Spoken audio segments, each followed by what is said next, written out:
Hello, this is Mark Summers from Summers Technical Services.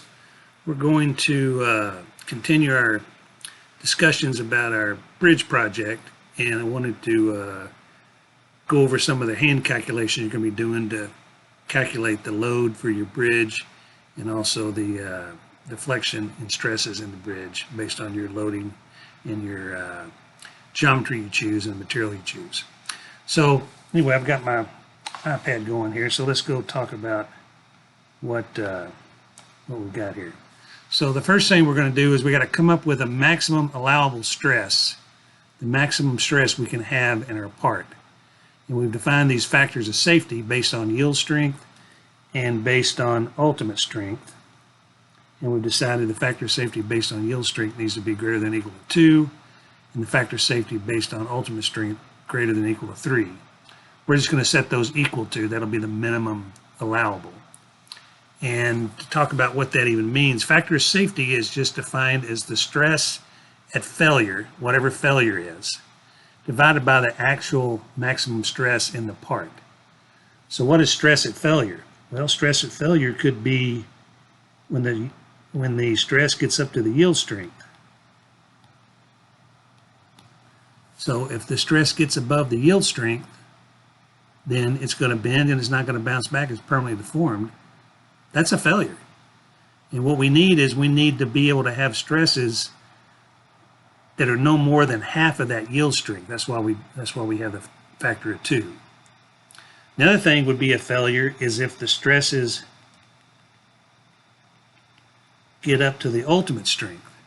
So if the stresses in your part get at or above the ultimate strength, where your part breaks, which means that's also a failure. So either one of those things we're going to consider a failure. And so we're going to write down the equation for factor of safety, which is right here. Factor of safety is equal to the stress at failure divided by the maximum actual stress. And then we're going to rewrite that and solve for, because we already know the stress at failure. It's either going to be the yield strength or it's going to be the ultimate strength. We have to check both of those. So the stress, the maximum stress we're going to have in our part, we're going to set it equal to the minimum between the yield strength divided by 2 or the ultimate strength divided by 3. Whichever those are the minimum, that's going to be what we're going to call the maximum stress. So once you get that number, the next thing to do is to go to SolidWorks. And like I showed in the first video, you're going to go grab the centroid from your section properties. And it's going to be, since the top edge of the bridge is at y equals 0, it'll give us an offset down from that. That's not what we're going to use in our equation. What we want to use in the equation is this number over here, this c sub xx. This is the distance from the neutral axis. The neutral axis is defined as the line that goes horizontally through the centroid of the section. So the definition is the maximum distance from the neutral axis to the most outer fiber of the cross section. And what you'll see is your centroid is going to be biased up toward the top. It's going to be closer to the top edge than the bottom edge, which makes this value for the c value, c sub xx, it's going to be the distance from that neutral axis down to the bottom, because that's going to be the greater distance. So this would be another one to check here, this distance between here and here. But that number is going to be lower than the other direction. So once you know, you just go into SolidWorks and you'll ask the distance from this point perpendicular to this edge,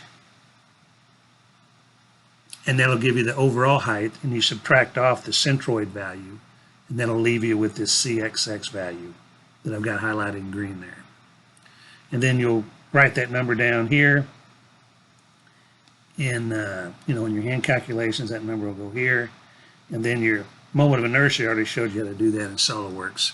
Take that number and write it into that spot there and use that in your calculations. So let's see what's on the next page. So now that we've got this maximum stress, we got that from the previous page, right? That's his number right here, this guy right here. That's the maximum stress. We get that number. We're going to plug that in here. We're going to use this equation right here. The maximum stress in the part due to bending is going to be the maximum moment times that CXX value we just talked about, divided by the moment of inertia. That's the equation for normal stress due to bending in a beam. And we're going to rewrite that. We're going to solve for this maximum moment. So we're going to solve for maximum moment. And when I do that and plug in the equation, we get this equation right here for the maximum moment on the next line there. And then you solve for W. You know the maximum moment. You did that using that first equation. You know the maximum stress. You know CXX. You know IXX. So you solve for the maximum moment. You plug in the value for the maximum moment, and then you solve the second equation. You solve it for this weight per inch. So I can rewrite that equation. I know L, I know M max, and so now I can solve for W.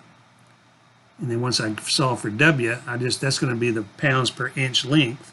Well, there's 24 inches length of the beam, so the total load that we're going to put on the beam in our SolidWorks simulation, I'll talk about in the next video, will be that W number times 24. Okay, our last requirement was to make sure that the maximum deflection is not greater than that L over 360. That's the AISC specification. So L is just 24, so I can calculate the maximum allowable deflection, but now I got to calculate the real deflection due to this load. And that's what this equation does for me right here. So the maximum displacement is negative 5, because it's going to displace down. The forces are down. Negative 5 times W, well, we just solved for W a minute ago. The length to the fourth power, I know the length, divided by 384, divided by Young's modulus, and divided by the moment of inertia. So as long as that number is less than this requirement, which is L divided by 360, then you've met that deflection requirement. At that point, what do? Well, we know that load now, and now we go to SolidWorks simulation.